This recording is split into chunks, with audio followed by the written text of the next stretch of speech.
우리가 앞으로 당분간 저는 아브라함의 믿음에 대해서 함께 살펴보기를 원합니다. 아브라함 그러면 믿음의 조상이요.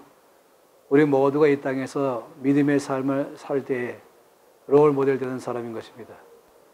오늘은 창세기 12장 1절에서 9절까지 말씀을 읽겠습니다. 여호와께서 아브라함에게 이르시되 너는 너의 고향과 친척과 아버지의 집을 떠나 내가 내게 보여줄 땅으로 가라. 내가 너로 큰 민족을 이루고 내게 복을 주어 내 이름을 창대하게 하리니 너는 복이 될지라. 너를 축복하는 자에게는 내가 복을 내리고 너를 저주하는 자에게는 내가 저주하리니 땅의 모든 족속이 너로 말미암아 복을 얻을 것이라 하신지라. 이에 아브라함이 여호와의 말씀을 따라갔고 롯도 그와 함께 갔으며 아브라함이 하란을 떠날 때에 75세였더라. 아브라함이 그의 아내 사레와 조카 롯과 하란에서 모은 모든 소유와 얻은 사람들을 이끌고 가나안 땅으로 가려고 떠나서 마침내 가나안 땅에 들어갔더라. 아브라함이 그 땅을 지나 세겜 땅 모래 상설이 나오며 이르니 그때에 가나안 사람이 그 땅에 거주하였더라. 여호와께서 아브라함에게 나타나 이르시되 내가 이 땅을 내 자손에게 주리라 하신지라. 자기에게 나타나신 여호와께 그가 그곳에서 제단을 쌓고 거기서 베델 동쪽 산으로 옮겨 장막을 치니 서쪽은 베델이요 동쪽은 아이라.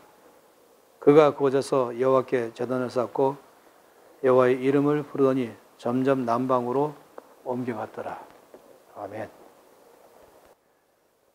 아브라함은 믿음의 조상으로 우리가 잘 알고 있죠. 그의 모든 삶은 오늘날 우리가 믿음으로 살아갈 때에 롤 모델이 될 수 있습니다.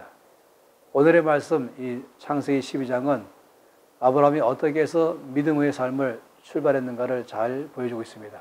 그 안에는 5가지의 믿음의 원리가 들어있습니다. 첫 번째는 믿음의 기반은 하나님의 말씀입니다. 로마서 10장 17절에 말씀하시기를 믿음은 들음에서 나며 들음은 그리스도의 말씀으로 난다라고 말했습니다.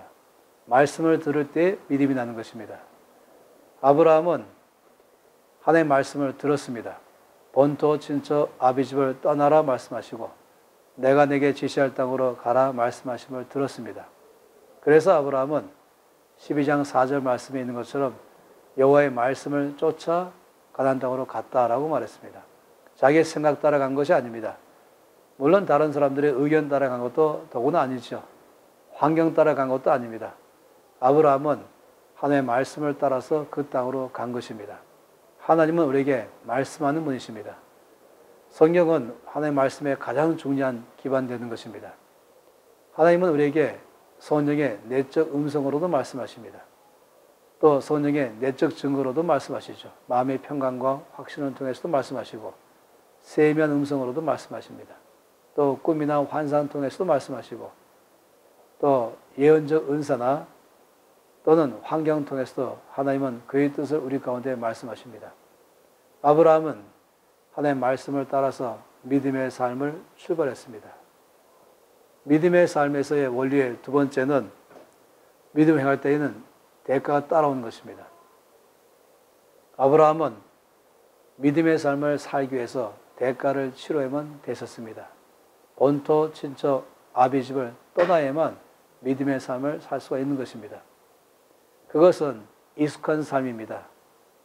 모든 언어, 모든 문화, 모든 음식, 또 사람들, 아브라함은 그런 익숙한 삶 속에 살아왔는데 하나님은 아브라함에게 믿음의 삶을 살기 위해서 그 모든 것을 떠나기를 요구했습니다.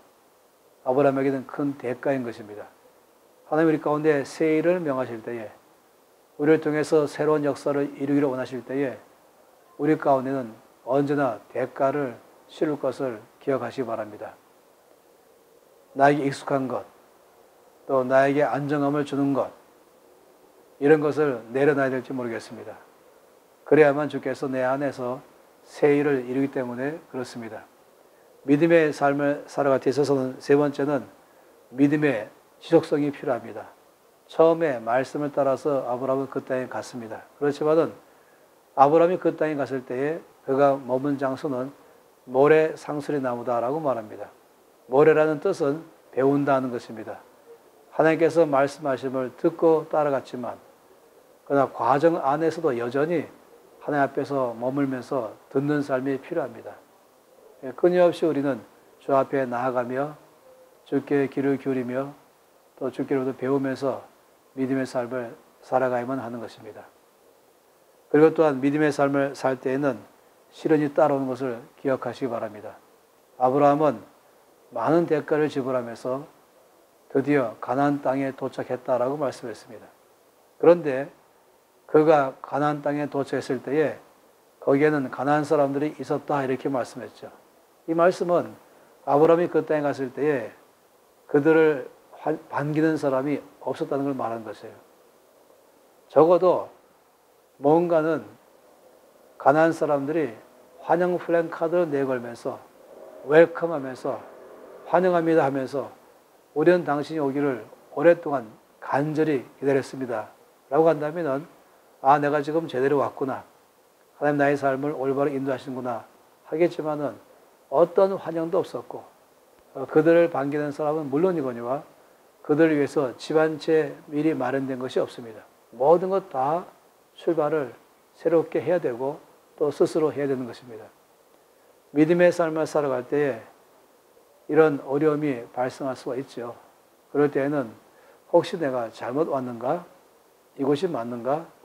난 정말로 주의 말씀을 순종하여 가고 있는가? 이럴 때가 있습니다.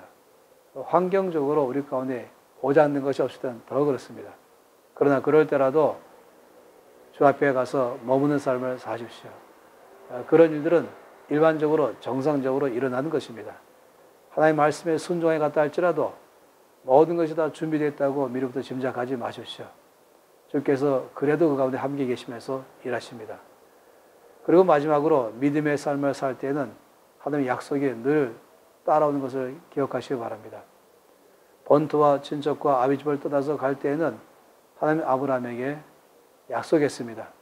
내가 너를 축복할 것이며 너는 복의 근원 삼을 것이며 영향력을 주는 삶을 살도록 내가 너를 이끌 것이라고 말씀했습니다. 내가 너와 함께 할 것이며 내가 너를 도울 것이라고 말씀했습니다. 아브라함이 가나안 땅에 왔을 때 다시 한번 하나님은 아브라함에게 또 약속했습니다. 내가 반드시 이 땅을 너에게 주겠다라고 말씀했습니다. 하나님의 약속의 말씀에 귀를 기울여야만 하는 것입니다. 주께서 반드시 믿음의 삶을 살 때마다 우리에게 약속을 주십니다. 그 약속은 우리가 믿음의 삶을 꾸준히 살아갈 수 있도록 힘이 되어주는 것입니다. 여러분, 믿음의 삶으로 승리하시길 바랍니다. 사랑합니다.